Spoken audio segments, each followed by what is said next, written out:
You just have to see him train every single day, honestly. Some of the things that he does is like, he does it against these defenders, that in my opinion are some of the best in the world. So he can do it against anybody else. And the doubt is always, yeah, but he's 16, and the crowd and the pressure and the expectations. But he doesn't seem to be faced very much about that. And he had an incredible moment to all of us.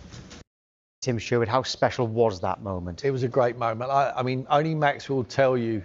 I mean, I've scored goals and there's no feeling like it. But at 16, to be able to do that and score the goal to seal the game, and you have so much time to think about it, because as soon as he goes past the last defender, he then has to dribble his way into the net.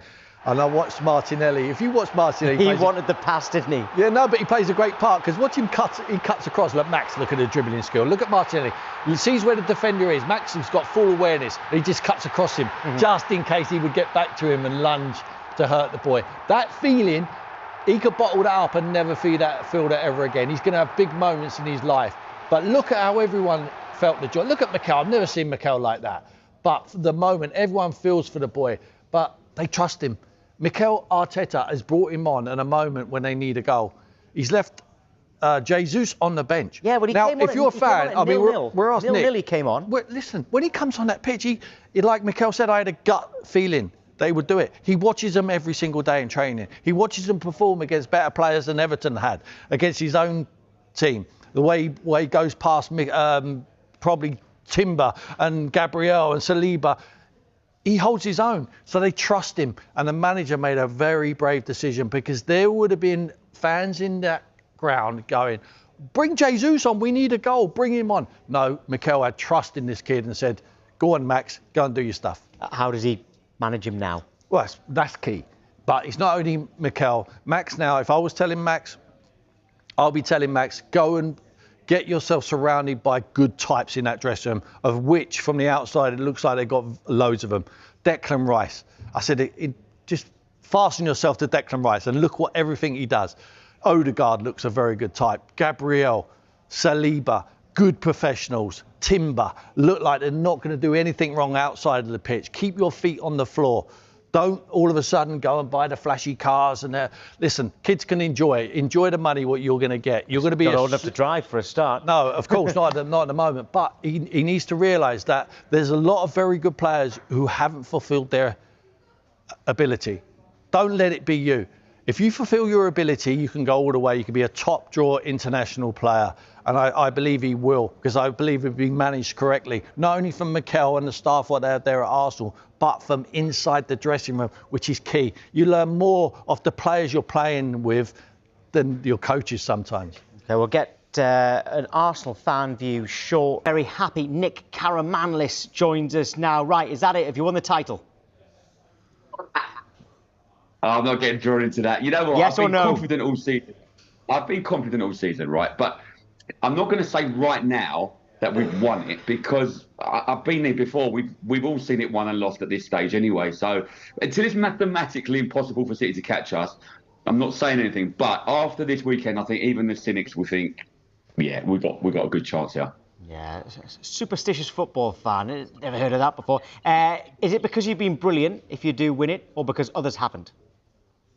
Oh, come on. Listen, there's been so much criticism. It's a question, it's not an opinion, it's a question. I want your opinion.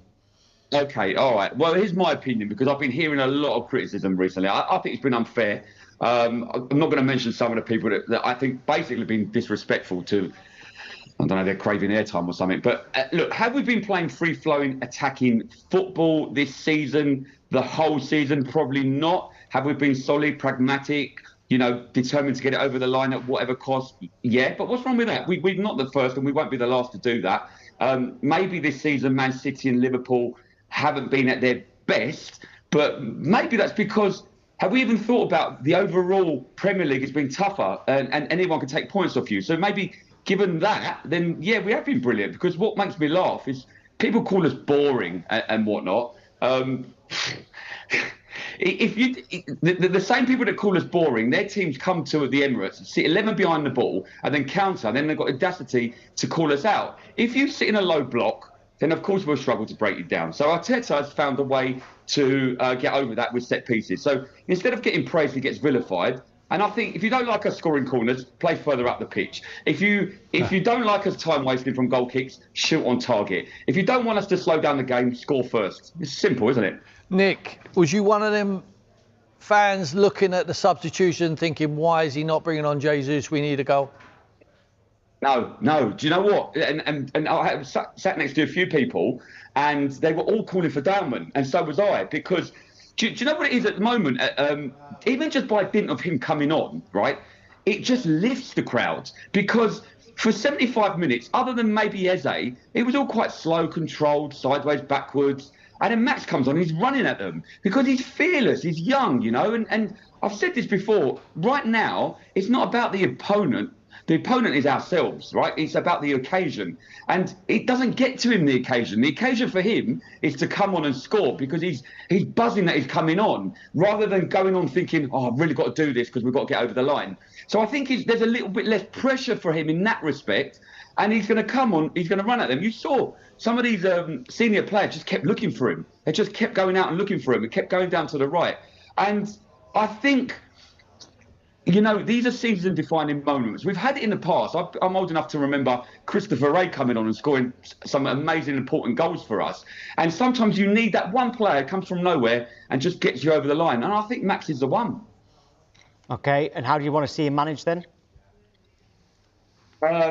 Well, listen, you know, Saka's played a lot of games, and you can see, I think it's started to catch up on him. But because Max is on that same side as well, there's no reason why we can't rotate him with Saka quite often. So, yeah, bring him on. Give him game time. Listen, you've got enough of them, haven't you? Well. Share them out, What's mate. It's not fair. Yeah, don't be greedy. Share these superstars out. Do you know, Madueke, right, he played on the left, and I thought we bought him for that, because if Yokere's in the middle, sometimes you need a ball actually to go in rather than inverted wingers. So we played him on the left, but not once did he go on the outside and cross the ball in. And I was quite disappointed at that. Now, don't get me wrong, it's nice that he can come in on his right foot and shoot, and he did. But sometimes you've got to go on the left, get a cross in. That's what you've got a striker for. So why can't we play Madueke on the left? Because we definitely haven't addressed that left side. Nick, let me tell you, Max Dowman, and I want to keep his feet on the floor. He plays as a winger, he looks like a winger. He plays as a 10, he looks like a 10. Not a winger playing as a 10. You play him as an 8, he looks like a box-to-box midfield player. He can play anywhere, this kid. And he's still developing. He can learn how to play anywhere as well. As long as he keeps his feet on the floor, listens to the manager and his teammates, this kid will be a superstar. Hopefully he will be a superstar. Nick, thank you. Thank you. Look back at the rest of the weekend, and a great weekend for Arsenal. I mean, to be fair, you think of magical Premier League moments. I'm not an Arsenal fan, but I felt a little bit emotional watching that last night, just for the young kid. It was really, really special, that. Special in a number of ways. One, the celebration, just the players on the pitch, the way in which, you know, that's how football should be. The exceptional technique of the goal, which, to be fair, I've not heard too many people talk about, but maybe it has been talked about and I've not been watching.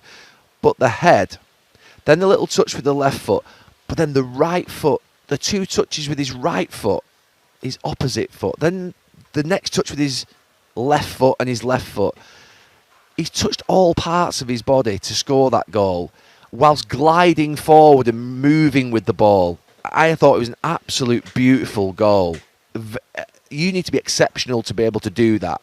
He made it look so easy that it looked like anybody could do it. But honestly, there are very few who could do that. And to do it at 16 and become the Premier League's youngest ever goal scorer, and at a point where Arsenal needed it most, it felt like a defining moment in Arsenal's modern history. One, because they've produced a player that's done something exceptional on an individual level that's never been done before at that age. But secondly, that they've not won a title for 22 years. And that just will be, that will be the picture, that will be the sort of the showcase moment, the video that gets played back when we sort of go at the end of the season into the Monday Night Football studio and we'll look back at the big moments of the season. It will be that moment and that celebration that I'm sure will be shown. long way to go yet, not done, but it just felt like a pivotal moment, and it was really special. But Mikel Arteta didn't bring him on at 3-0 up with 5 minutes to go to try and give him a goal yesterday. They were at 0-0 and not looking like scoring in a crucial game in the title race. He turned to him. He brought him on to change the game around, and that's what he did. Not only with the goal what he scores when Pickford comes up the field, Pickford comes flying out to a cross. It was a fantastic cross. It was deep into the penalty area. He's no need to come. There's too much pace on the delivery.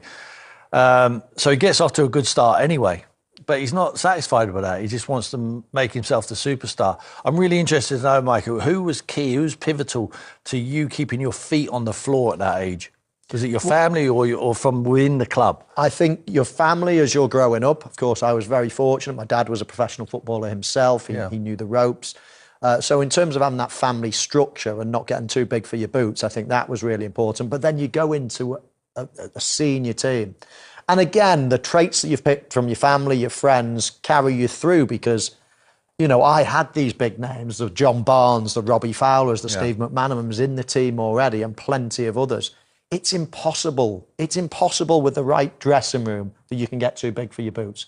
I was still as Steve mentioned before, I won the Golden Boot in my first season at 17 and then again at 18. Tim, I was still scared of changing my car. And I was a 2-time Golden Boot winner because Robbie Fowler was still in the team. Yeah. I'd be like, I don't, even though I was playing then and Robbie wasn't necessarily as much as me, I wouldn't change my car. I wouldn't walk in with a phone.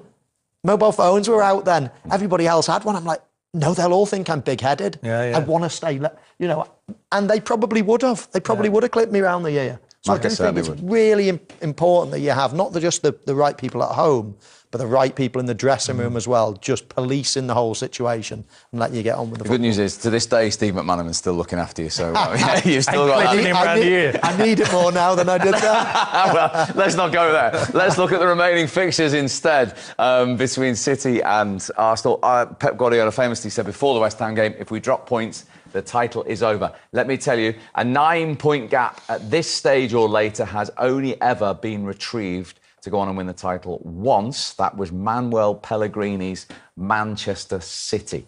So, obviously they have to play each other. They don't play again because of their other cup commitments in the league for 4 weeks because of the international break as well. So they've got plenty of time to stew on that game, Manchester City. But it's only ever been done once. I mean, glimmer of hope for City fans or virtually done and dusted? Well, virtually done and dusted. I'm not saying that. Let's assume, because it has to happen, that Manchester City beat Arsenal. It has to happen. Now, if they win their game in hand as well, they're only 3 points. Now, can Arsenal drop 3 points out of that fixture list? Yes, they can.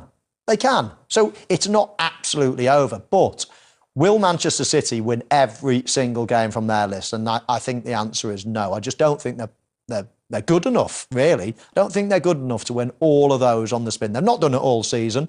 Why are they going to do it now? And, I mean, the other reason, they do play each other. I can't see Arsenal losing to Manchester City. I think they're a very, very stubborn, strong team. And so there is a chink of light, Steve, but it's not going to happen. It's Arsenal's now. Tim? And they play in the cup final next Sunday, don't they, as well, against each other. So I just think Man City might win that one, the cup final, but I don't see them winning the Premier League. I think that's going to be red and white ribbons on that cup, and very, very soon. I don't think. I honestly believe when they go to the Etihad, I don't think Arsenal will get